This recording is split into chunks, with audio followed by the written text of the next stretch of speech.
شروع کرتی ہوں اللہ کے نام سے جو بے انتہا مہربان نہایت رحم فرمانے والا ہے۔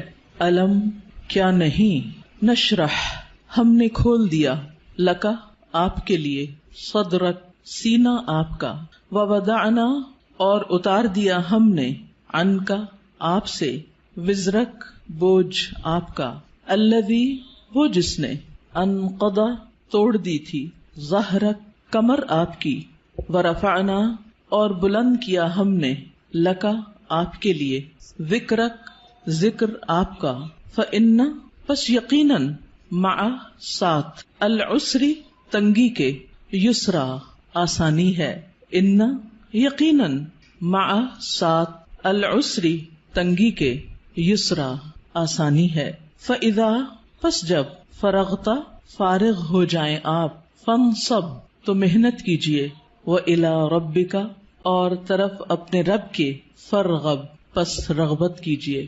سورۃ الانشراح، جس کا ایک نام سورۃ الشرح بھی ہے اور سورۃ الم نشرح بھی، یہ تین نام عام طور پر آپ کو مختلف مصاحف میں لکھے ہوئے ملیں گے۔ تینوں میں معنی ایک ہی ہے، مکی سورت ہے، پچھلی سورت کا تتمہ ہے یعنی کمپلیشن ہے۔ بعض کے خیال میں یہ دونوں ایک ہی سورت ہے، لیکن حقیقت یہ ہے کہ دونوں الگ الگ صورتیں ہیں، سورۃ الضحیٰ اور سورۃ الم نشرح۔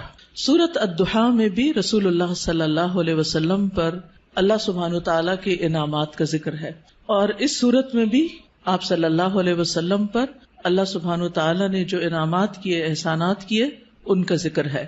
سورۃ الضحیٰ میں حسی انعامات، ظاہری انعامات، نظر آنے والی چیزیں، ان کا ذکر ہے، اور سورۃ الشرح میں معنوی یا نظر نہ آنے والے لیکن حقیقت میں جو اللہ سبحانہ تعالیٰ کے انعامات ہیں، جن کا ذکر آگے آئے گا آج، ان کا ذکر ہے۔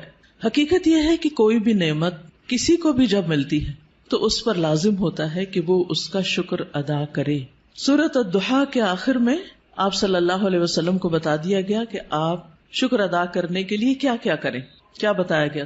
فَأَمَّا الْيَتِيمَ فَلَا تَقْهَرْ وَأَمَّا السَّائِلَ فَلَا تَنْهَرْ وَأَمَّا بِنِعْمَةِ رَبِّكَ فَحَدِّثْ، کہ جس طرح آپ پر احسانات ہوئے ہیں کہ اللہ تعالیٰ نے آپ کو یتیمی کی حالت میں بہترین ٹھکانہ عطا کیا اور بہترین آپ کو علم عطا کیا، نبوت عطا کی، تو اسی طرح آپ بھی یتیم کے ساتھ احسان کریں، اور جو سوالی کوئی آئے، علم کا سوالی یا مال کا سوالی، اس کے ساتھ نرمی کا سلوک کریں، اس کو ڈانٹے نہیں۔ یعنی آپ صلی اللہ علیہ وسلم کو دی جانے والی نعمتوں اور احسانات کا شکر ادا کرنے کا طریقہ بتایا جا رہا ہے، جیسی نعمتیں ویسا ہی شکر، اسی کی قسم کا شکر۔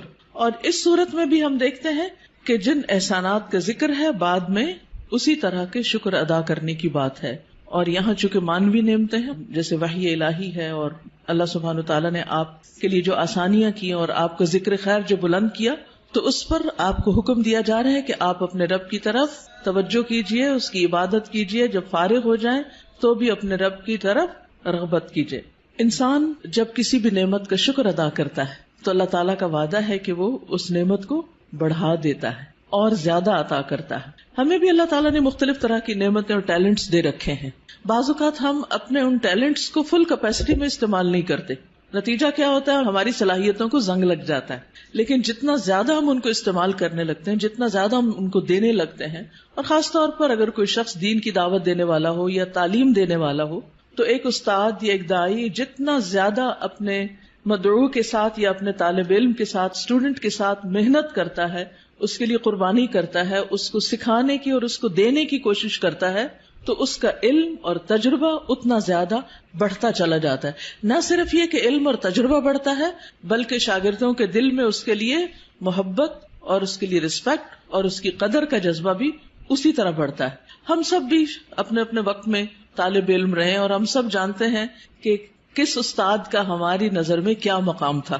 آج تک ہمیں یاد ہے۔ تو اسی طرح ہمارے شاگردوں کی نظر میں بھی ہر استاد کا اپنا اپنا ایک مقام ہے، اور کس کا مقام اور درجہ اور عزت اور محبت اور قدر زیادہ ہوتی ہے؟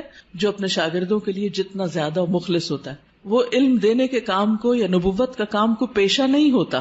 یہ ایک اللہ سبحانہ تعالیٰ کی نعمت کا، اللہ تعالیٰ کے اس احسان کا کہ اس نے ہمیں یہ سب کچھ عطا کیا، اس کا شکر ادا کرنا ہوتا ہے، اظہار نعمت کرنا ہوتا ہے، اس کو شیئر کرنا ہوتا ہے، دوسروں کے ساتھ بانٹنا ہوتا ہے. اور انسانوں کی تعلیم و تربیت اور انسانوں کو کچھ بنانا یہ دنیا کا سب سے بڑا کام ہے. کیونکہ مادی چیزیں، پتھر توڑ کے گھر بنانا، کوٹ کے بجری سڑکیں بنانا، یہ بھی ایک کام ہے جو نظر آنے والی چیزیں ہیں، لیکن وہ تو ہمارے لیے مسخر ہیں، مطیع ہیں، فرما بردار ہیں. ہم جہاں چاہیں ان کو لگا دیں، جس طرح چاہیں ان کو رکھ دیں. لیکن انسان اتنی آسانی سے بات سننے والے نہیں ہوتے. ان کو مولڈ کرنا اور ان کو گھڑنا اور ان کو کچھ بنانا اور ان کو سنوارنا اور ان کو نکھارنا جو نبی صلی اللہ علیہ وسلم کے فرائض منصبی میں سے تھا. اور یہی آپ کے بعد ہر استاد کی ذمہ داری ہے کہ وہ طالب علموں کو صرف انفارمیشن ٹرانسفر کرنے والا نہ ہو، بلکہ ان کے اندر کے پوٹینشل کو، ان کی صلاحیت کو، ان کے اندر پائی جانے والی مختلف جو قوتیں ہیں ان کو نکھارنے اور معاشرے کے لیے اور خود اس شخص کے لیے زیادہ سے زیادہ مفید بنانے والی. اور یہ کام والدین کے بعد استاد ہی کرتا ہے اور یہ اس کی بہت بڑی ذمہ داری ہوتی. تو اس پس منظر کو سامنے رکھتے ہوئے ہم اس صورت کا انشاءاللہ مطالعہ کریں گے کہ ہمیں کیا کرنا ہے. سوال یہ پیدا ہوتا ہے کہ کیا یہ احکامات جو اس صورت کے اندر آئے ہیں صرف نبی صلی اللہ علیہ وسلم کے لیے خاص ہیں یا اس کے بعد ان لوگوں کے لیے بھی جو آپ کے طریقے پر چلنے والے ہوں اور آپ ہی کے کام کو آگے لے کر بڑھنے والے ہوں. تو حقیقت یہ ہے کہ یہ سب کے لیے ہیں، آپ کے لیے خاص اور ہمارے لیے عمومی طور پر. تو آئیے دیکھتے ہیں سورت کو. اللہ سبحانہ وتعالیٰ فرماتے ہیں الم نشرح لک صدرک. الم کیا نہیں، سوالیہ انداز ہے اور یہ یقیناً کے معنوں میں ہے، قد کے معنوں میں. نشرح ہم نے کھول دیا. شرح کا لفظ ہوتا ہے کسی چیز کو چھوٹے چھوٹے ٹکڑے کر کے، جیسے گوشت ہے تو گوشت کے چھوٹے چھوٹے سلائسز کرنا، اس کو کاٹنا. تشریح سرجری کے لیے بھی آتا ہے. الم نشرح کیا ہم نے کھول نہیں دیا، لکا آپ کے لیے، آپ کی خاطر. کیا؟ صدرک آپ کا سینہ. کیا ہم نے آپ کی خاطر، آپ کے لیے آپ کا سینہ کھول نہیں دیا، آپ کے دل کی تنگی کو دور نہیں کر دیا. اگر دیکھا جائے تو دنیا میں پائی جانے والی نعمتوں میں سے سب سے بڑی نعمت یہ ہے کہ انسان کو شرح صدر، سینے کی وسعت، دل کی وسعت، دل کا اطمینان نصیب ہو. ڈپریشن کیا ہے؟ دل کا گھٹنا، سینے کا تنگ ہونا، اندر کی تنگی، شح، بخل، انسان کے اندر کی ایسی کیفیات کہ نہ وہ اپنے سے راضی اور خوش اور نہ کسی اور سے. اللہ سبحانہ وتعالیٰ نے ہمارے دل کو ہر چیز سے مختلف بنایا ہے. باقی جتنی بھی چیزیں ہیں ان میں جب ہم کچھ ڈالتے ہیں تو وہ بھر جاتی ہیں، تنگ ہو جاتی ہیں. لیکن دل اگر نرم ہو تو اس میں جتنی بھی علم اور حکمت اور خیر کی چیزیں ڈالی جائیں وہ اتنا ہی زیادہ وسیع ہوتا چلا جاتا ہے، اتنا ہی زیادہ کھلتا چلا جاتا ہے، اتنا ہی اس میں انبساط آتا ہے، اتنی ہی زیادہ اس میں خوشی اور اطمینان آتا ہے. تو یہ ایک بہت بڑی نعمت ہے اور یہ مانوی نعمت ہوتی ہے، ٹینجیبل نہیں ہوتی کہ آپ چھو کے دیکھ سکیں کہ کیا ہے. پچھلی صورت میں ٹینجیبل نعمتیں تھی لیکن یہاں مانوی نعمتوں کا ذکر ہے. الم نشرح لک صدرک کیا ہم نے آپ کے لیے آپ کا سینہ کھول نہیں دیا. جب سینہ کھلتا ہے تو مشکل سے مشکل، پیچیدہ سے پیچیدہ اور کمپلیکیٹڈ معاملات سمجھ میں آنے لگتے ہیں. انسان چیزوں کی تہ تک پہنچنے لگتا ہے، اس کو گہرائی نصیب ہوتی، اس میں وزڈم آتی ہے، اس میں ڈیپتھ آتی ہے اور انسان دور تک سوچنے لگتا ہے. ابراہیم علیہ السلام کا ویژن آپ دیکھیں کہ انہوں نے نبی صلی اللہ علیہ وسلم کے بھیجے جانے کے لیے دعا کی تھی 2500 سال پہلے. وہ کیسے؟ ان کو یہ ضرورت کیوں محسوس ہو گئی اور انہوں نے اپنی دعا میں یہ دعا کیوں شامل کی کہ اللہ ان کے اندر سے ایک شخص ایسا اٹھانا جو ان کی تعلیم و تربیت کرے. ہم ایسی بات کیوں نہیں سوچتے؟ ہمیں ایسے خواب کیوں نہیں نظر آتے؟ اس لیے کہ ہم صرف اپنی ہی ذات کے گرد گھومتے ہیں. سیلفش، دل چھوٹا ہے، نظر کوتاہ ہے، تنگ ہے، شارٹ سائٹڈ ہے، دور کی چیزوں کو نہیں دیکھ پاتے، صرف قریب کے فائدوں کو دیکھتے ہیں. آج مجھے کیا مل رہا ہے ہم اس کو دیکھتے ہیں، کل میری کوششوں کا صلہ کیا نکلے گا، کیا ملے گا مجھے، اس کی طرف ہماری نگاہ نہیں جاتی. لہٰذا جو لوگ شارٹ ٹرم گولز کے لیے کام کرتے ہیں وہ کوئی بڑا کام کبھی بھی نہیں کر سکتے، اور جو لوگ دور تک سوچتے ہیں اور وہ وہی سوچتے ہیں جن کے اندر وسعت ہوتی، جن کا دل بڑا ہوتا ہے، جن کی نگاہ دور تک دیکھتی ہے. تو الم نشرح لک صدرک کیا ہم نے آپ کے لیے آپ کا سینہ کھول نہیں دیا. آپ کے لیے اللہ سبحانہ وتعالیٰ نے خیر اور بھلائی کے رستے کھول نہیں دیے، کیونکہ جب تک دل کھلتا نہیں، یہاں صرف دل کی بھی بات نہیں کی گئی، پورے سینے کی گئی، چیسٹ، اور چیسٹ کے اندر دل. چیسٹ کی جگہ زیادہ ہوگی تو پھر باقی چیزوں کے اندر بھی وسعت آئے گی. تو نبی صلی اللہ علیہ وسلم کو اللہ سبحانہ وتعالی نے یہ خاص صلاحیت دی تھی جس کی وجہ سے آپ نبوت کا کام لینے کے قابل ہوئے تھے. اسی لیے قرآن آپ کے قلب پر نازل ہوا تھا اور آپ نے اس کو محفوظ کیا تھا. اسی لیے پھر اس کو صحیح طور پر سمجھ کر آگے بیان کیا تھا، کیونکہ ان سب چیزوں کا تعلق شرح صدر کے ساتھ ہوتا ہے. یہی وجہ ہے کہ ہم دیکھتے ہیں کہ موسیٰ علیہ السلام جب اللہ سبحانہ تعالیٰ نے ان سے بات کی، ہم کلام ہوئے اللہ تعالیٰ، اور ان کو اپنے کام کے لیے چن لیا، وَاصْطَنَعْتُكَ لِنَفْسِي، اور اللہ تعالیٰ نے ان کو اپنی رسالات سے نوازا، تو انہوں نے سب سے پہلی دعا کیا مانگی؟ رب اشرح لی صدری ویسر لی امری واحلل عقدۃ من لسانی یفقہوا قولی، کہ اللہ میرا سینہ کھول دے، یہ ساری بات مجھے بھی سمجھ آئے اور دوسروں کو بھی سمجھ آئے، اور میرا کام آسان کر دے، اور میری زبان کی گرہ کھول دے تاکہ لوگ بات سمجھ سکیں، اور مجھے میرے گھر والوں میں سے ایک مددگار میرے بھائی ہارون کو عطا کر.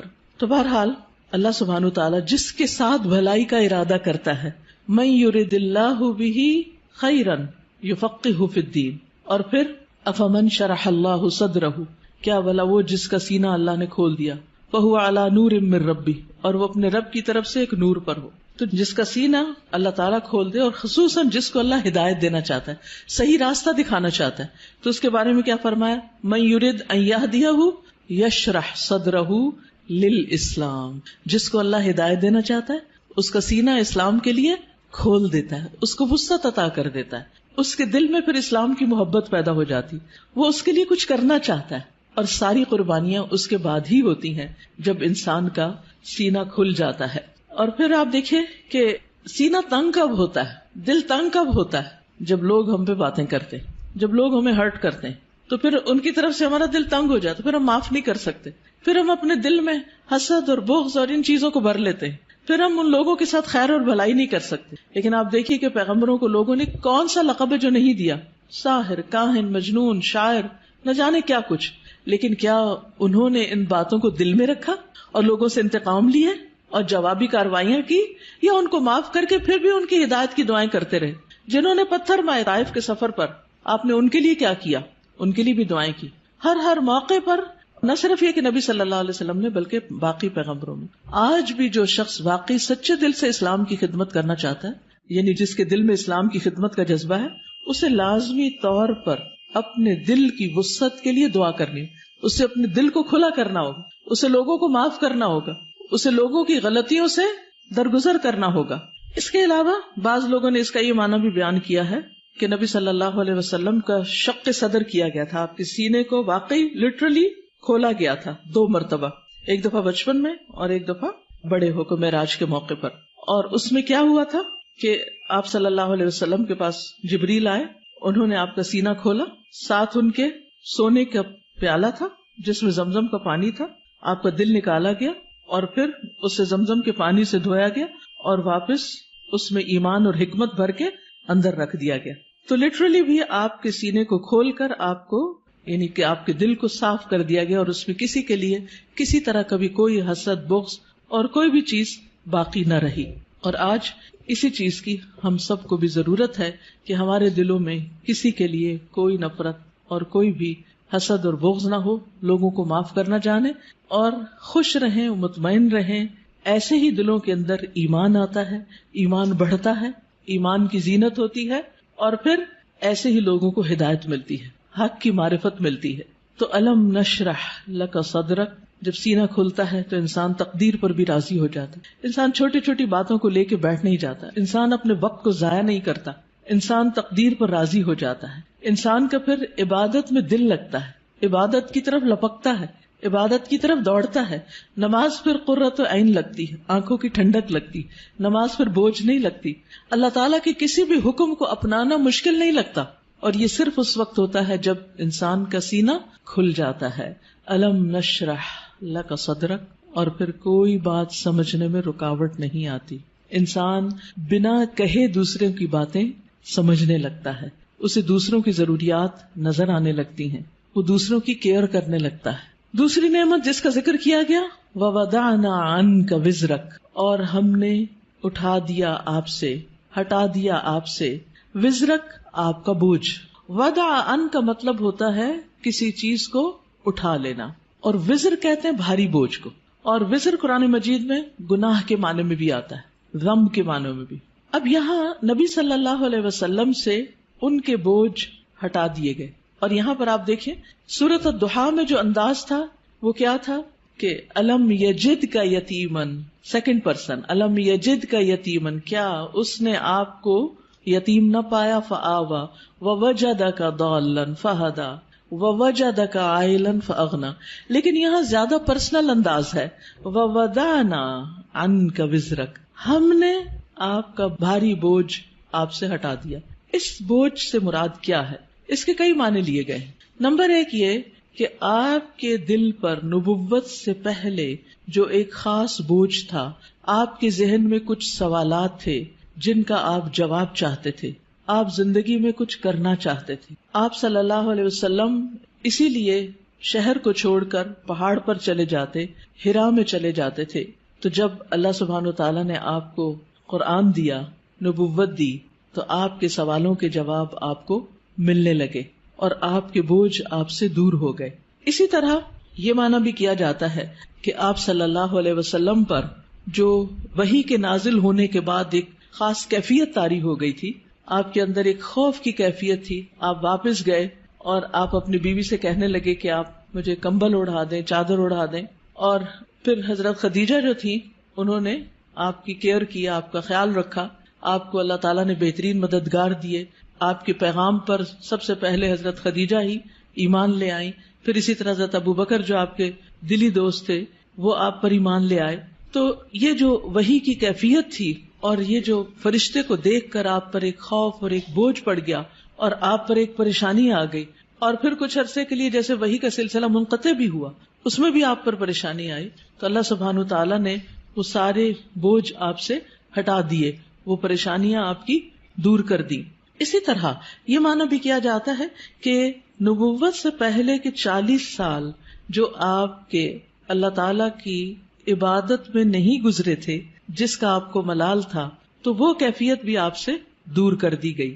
پھر اسی طرح یہ معنی بھی کیا گیا ہے کہ خلاف اولا جو کام آپ سے ہوئے، خلاف اولا کا مطلب یہ ہوتا ہے کہ پیغمبر کا درجہ اور مقام بہت بڑا ہوتا ہے. جیسے ایک مقولہ ہے نا کہ حسنات الابرار سیئات المقربین، جو نیک لوگوں کی نیکیاں ہوتی ہیں وہ مقربین کے غلطیاں شمار ہوتی ہیں. یعنی جو اللہ کے خاص اور مقرب بندے ہوتے ہیں ان کے لیے سٹینڈرڈ بہت ہائی ہے کہ ان کا اخلاق بھی عظیم ترین ہو اور ان سے چھوٹا سا بھی کوئی قصور، کوتاہی، کمی بیشی نہ ہو. لیکن نبی صلی اللہ علیہ وسلم انسان بھی تھے. جیسے عبس وتولی میں آیا کہ ایک شخص آپ کے پاس آیا کچھ پوچھنے کے لیے، آپ نے تھوڑی سی اس سے بے رخی برتی. تو یہ بے رخی کیا تھی؟ یہ اللہ سبحانہ وتعالیٰ کی نگاہ میں ایک قصور تھا آپ کا.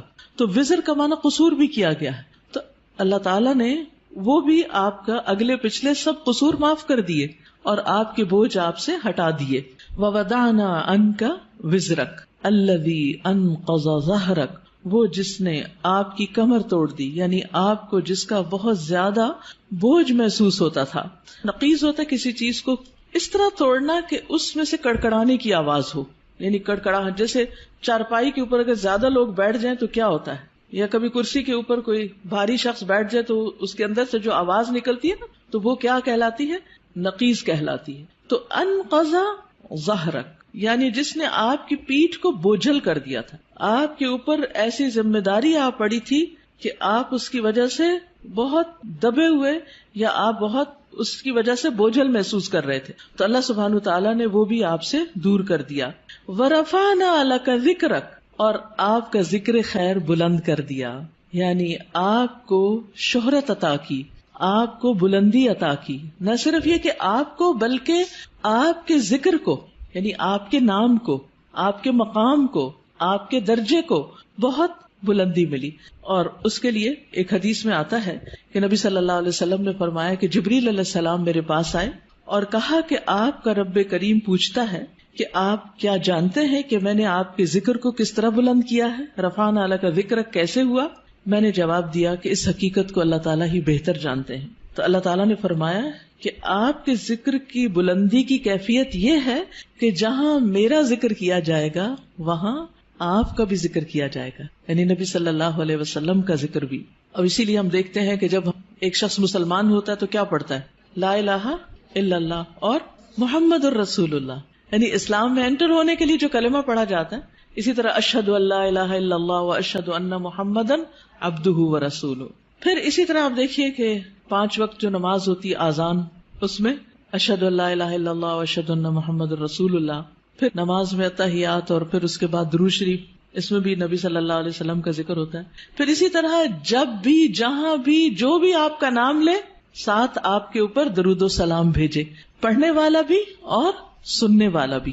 یہ بھی آپ کے ذکر کی بلندی اور آپ کی قدردانی ہی کا ایک ذریعہ ہے. پھر اسی طرح اور کون سے مواقع جہاں آپ کا ذکر خیر بلند ہوتا ہے، یعنی آپ کی دنیا میں جتنے بھی چاہنے والے وہ دشمنوں کے پروپیگنڈے سے متاثر نہیں ہوتے.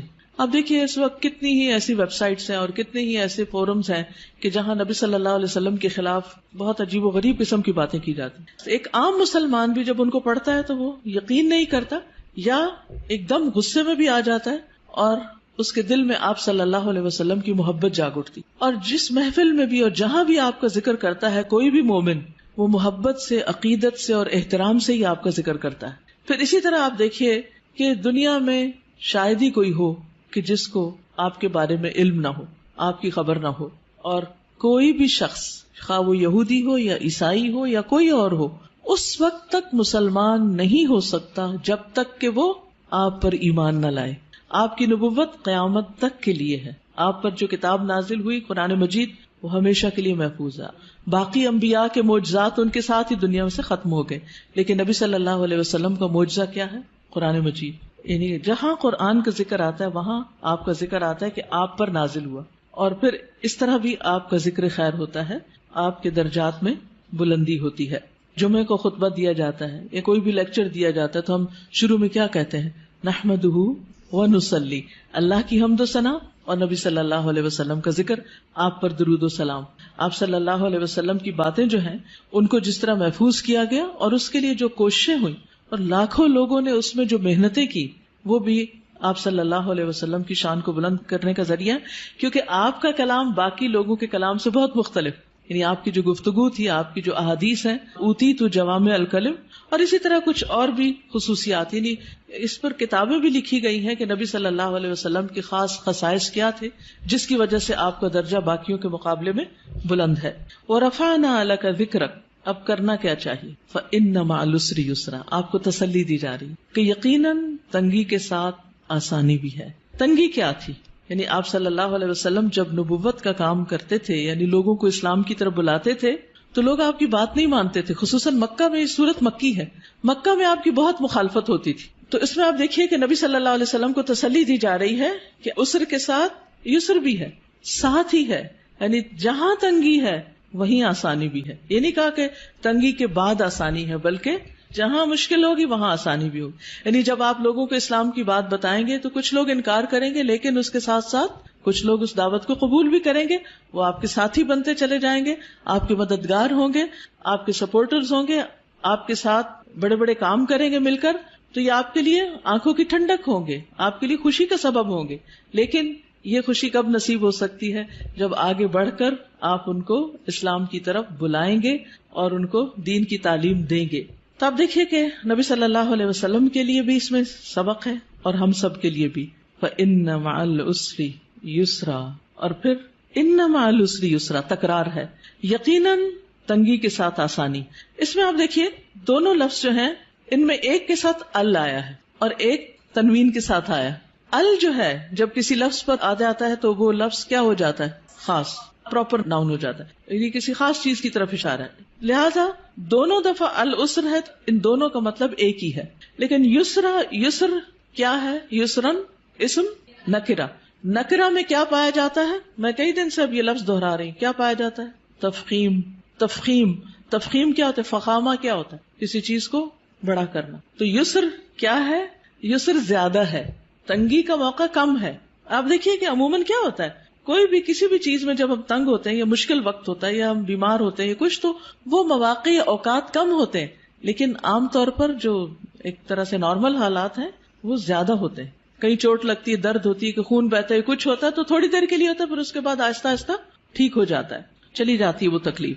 تو فَإِنَّ مَعَ الْعُسْرِ يُسْرًا، إِنَّ مَعَ الْعُسْرِ يُسْرًا. اور اس میں آپ دیکھیے کہ درمیان والا جو عسر ہے اس کے دونوں طرف یسر کا لفظ ہے. تو اسی لیے کہا گیا کہ دو یسر جہاں اکٹھے ہو جائیں اسر ان پہ غالب نہیں آ سکتا. یعنی آسانیاں دو ہیں، تنگی ایک ہے، تو دو جو ہے وہ ایک پہ بھاری ہوں گے. تو تنگی سے آپ نہ گھبرائیں، مشکلات سے آپ نہ گھبرائیں. اور ویسے بھی اللہ سبحانہ وتعالیٰ مشکلات کے بعد آسانی کرتے ہیں. سیجعل اللہ بعد عسر یسرا. لیکن یہ کب ہوگا؟ یہ آسانیاں کب ہوں گی؟ یہ آسانی اس وقت ہوگی جب آپ ایک کے بعد ایک کام کیے چلے جائیں گے، محنت کریں گے. جب تک انسان مشکل میں نہیں پڑتا آسانی نہیں ہوتی. اگر کوئی یہ کہے کہ آسانی کے ساتھ آسانی ہو جائے تو یہ فطرت کا قاعدہ ہی نہیں. مشکل کے ساتھ آسانی. لہذا جو شخص زندگی میں آسانی چاہتا ہے اسے کیا کرنا ہوگا؟ مشکلوں سے گزرنا ہوگا. جو مشکلوں سے گزرتے چلے جاتے ہیں وہ بہادر ہو جاتے ہیں. اگر آپ روز ایکسرسائز کرتے ہیں تو پھر ایک وقت آتا ہے کہ وہ ایکسرسائز بھی آپ کو نہیں تھکاتی اور بڑے سے بڑا بھاری کام وہ بھی آپ کو نہیں تھکاتا کیونکہ آپ کا اسٹیمنا بلڈ ہو چکا ہوتا. لیکن اگر آپ سستی کے مارے لیٹے رہیں، سوئے رہیں، کوئی کام نہ کرے تو کیا ہوگا؟ کیا ہوگا نتیجہ؟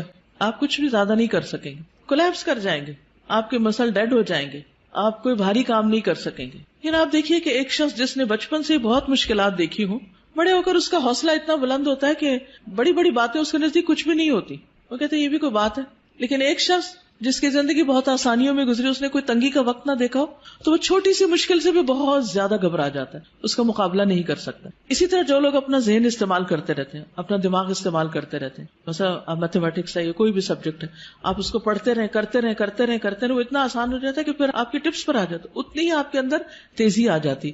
لیکن اگر آپ کسی بھی سبجیکٹ کو پڑھنا ہی چھوڑ دیں، پڑھانا ہی چھوڑ دیں، چاہے آپ اس کے ماسٹر ہی کیوں نہ ہو، یا جس سبجیکٹ میں آپ نے ماسٹرز کیا ہو اس میں بھی آپ زیرو ہو جاتے ہیں، کچھ بھی یاد نہیں ہوتا کیونکہ آپ نے اس کو پڑھا نہیں، اس کے لیے تکلیف نہیں اٹھائی. جب اٹھا رہے تھے، جب آپ اسے بہت آگے تھے. تو کوئی بھی چیز زندگی میں تنگی کے ساتھ ہی آسانی کی طرف جاتی ہے، آسانی کے ساتھ آسانی نہیں. اور اس میں آپ دیکھیے کہ مثلا مختلف تکلیفیں انسان پر جب آتی، مثلا بیماری ایک تنگی کی حالت ہے، اس میں آسانی کیا ہوتی؟ کیا کیا آسانیاں ہو جاتی بیماری میں؟ نماز چھوٹی ہو جاتی ہے، لیٹ کے پڑھتے ہیں، تیمم کر لیتے ہیں. کتنے لوگ آپ کا خیال رکھتے ہیں، وہ جو آپ کو دنوں تک نہیں پوچھتے وہ آپ کا حال پوچھنے آ جاتے ہیں، آپ کی عادت کرنے آ جاتے ہیں، آپ سے ملاقات کرنے آ جاتے ہیں. اور کیا ہوتا ہے؟ دعائیں آپ کی بھی قبول ہوتی ہیں اور دوسرے آپ کے لیے دعائیں کرنے لگتے ہیں. وہ آپ کو جو دعا میں یاد نہیں تھے آپ ان کی دعاؤں میں آ جاتے ہیں اور اتنی زیادہ پھر دعائیں کرتے ہیں.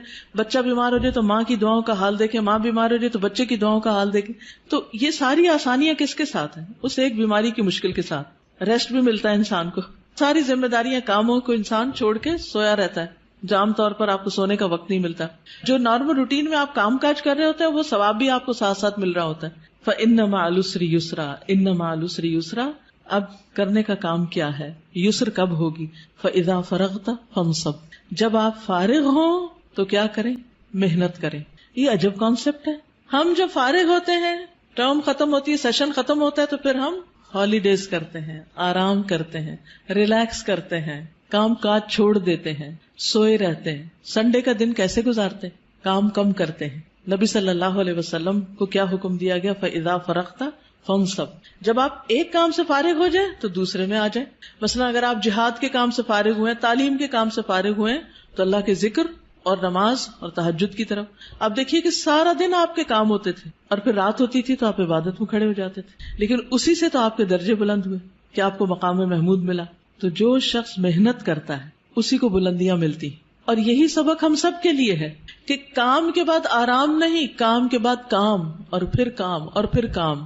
بس کام کی شکل بدل جائے گی، وہی ریلیکسیشن ہے. کیونکہ جب آپ ایک کام کر کر کے تھکتے ہیں نا تو دوسرا کام شروع کر دیتے ہیں، تو آپ کیا کرتے ہیں؟ اس پہلے کام کی تھکاوٹ سے نکل آتے ہیں اور دوسرے کام کی تھکاوٹ جب دوسرے سے تھکتے تو آپ پھر ایک اور کام شروع کر دیتے ہیں.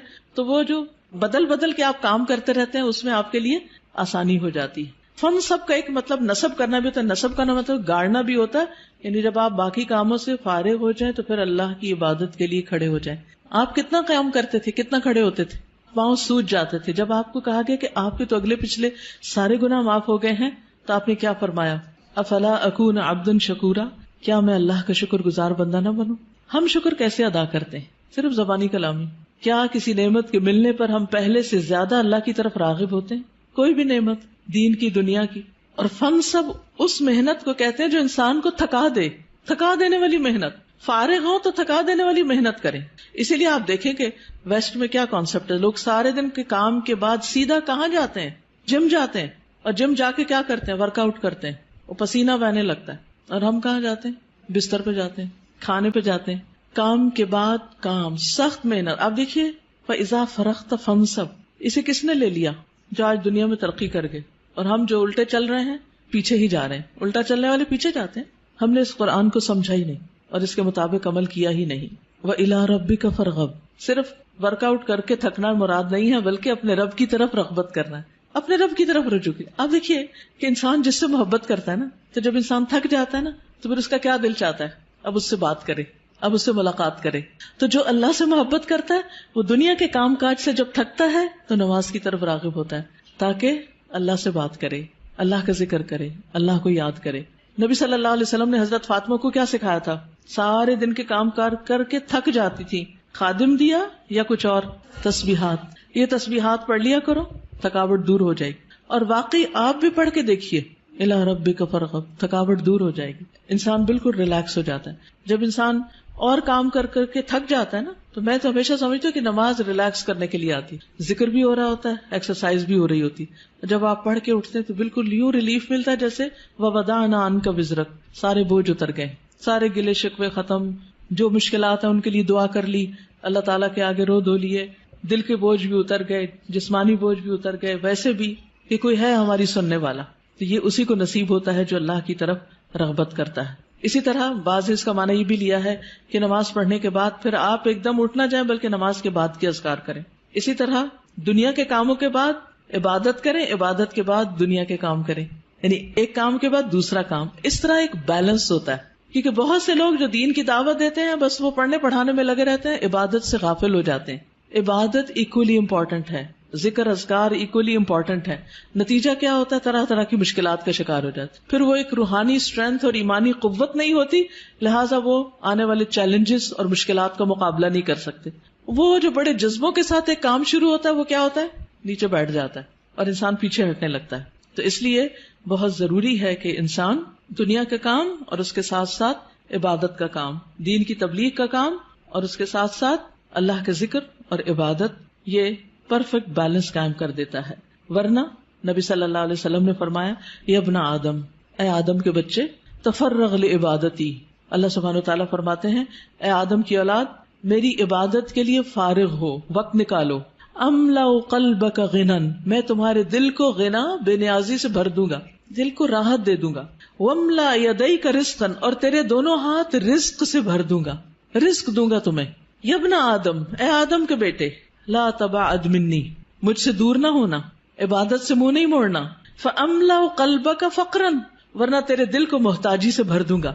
ہر وقت تمہیں غم پریشانی لگی رہے گی کہ میرے پاس کچھ نہیں، میری یہ بھی ضرورت ہے، یہ بھی، اس چیز کا کیا ہوگا، اس کام کا کیا ہوگا، یہ ضرورت کہاں سے پوری ہوگی. فکر فکر فکر.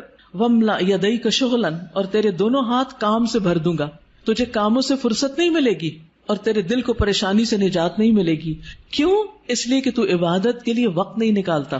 تو ہم سب کو پریشانی اور سخت مصروفیت سے بچنے کے لیے اپنی عبادت کے لیے وقت نکالنا لازم ہے. اور اس میں آپ دیکھیے خاص طور پر فجر کے وقت نماز، اذکار، قرآن کی تلاوت، دن کا آغاز اللہ کی عبادت سے ہو، کیونکہ اگر اس میں اللہ کی عبادت کا عنصر شامل نہیں تو پھر انسان تکلیفات سے نجات نہیں پا سکتا. کچھ لوگ جب ان کو دنیا میں مشکلات آتی ہیں تو اللہ سے اور دور ہو جاتے ہیں، کچھ لوگ اللہ کی طرف راغب ہوتے ہیں.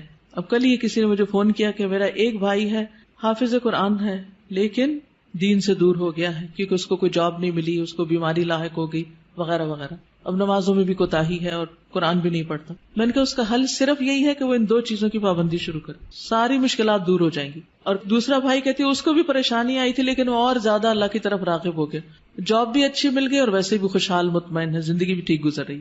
یہ جو زندگی میں پریشانیاں آتی اس لیے ہے کہ اللہ تعالیٰ کیا چاہتا ہے کہ بندے تھوڑا وقت میرے لیے بھی نکالو، کیونکہ اللہ نے ہمیں اپنی عبادت کے لیے پیدا کیا. اور جب ہم اس میں ڈنڈی مارتے ہیں، صرف فرض پر اکتفا کرتے، سنت اور نفل کی طرف جاتے ہی نہیں.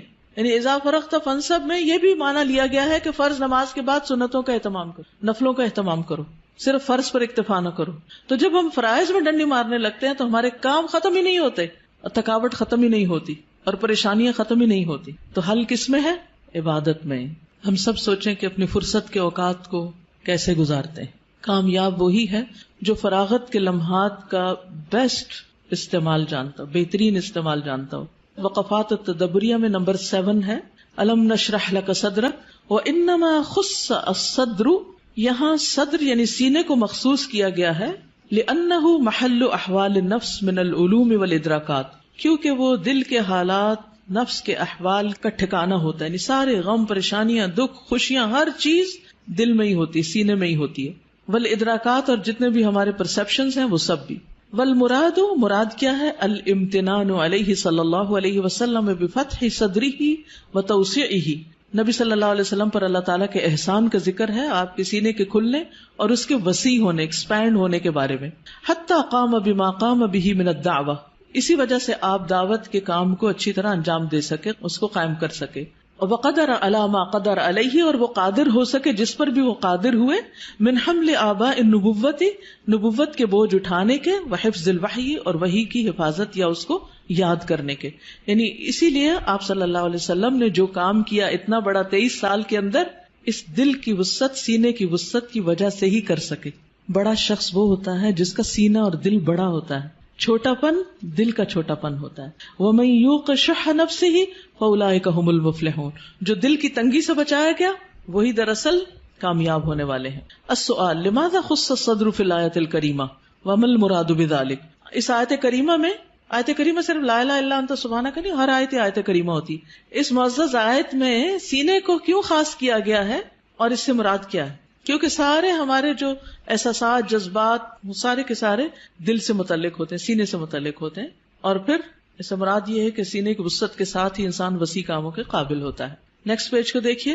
فَإِنَّ مَعَ الْعُسْرِ يُسْرًا إِنَّ مَعَ الْعُسْرِ يُسْرًا فَالْعُسْرُ وَإِن تَكَرَّرَ مَرَّتَيْنِ فَتَكَرَّرَ بِلَفْظِ الْمَعْرِفَةِ فَهُوَ واحد. عسر اگرچہ 2 بار آیا ہے لیکن معرفہ آیا ہے، ال کے ساتھ آیا ہے، اس لیے اس کا ایک ہی معنی ہوگا، یعنی عسر ایک ہی شمار ہوگا دونوں آیتوں میں.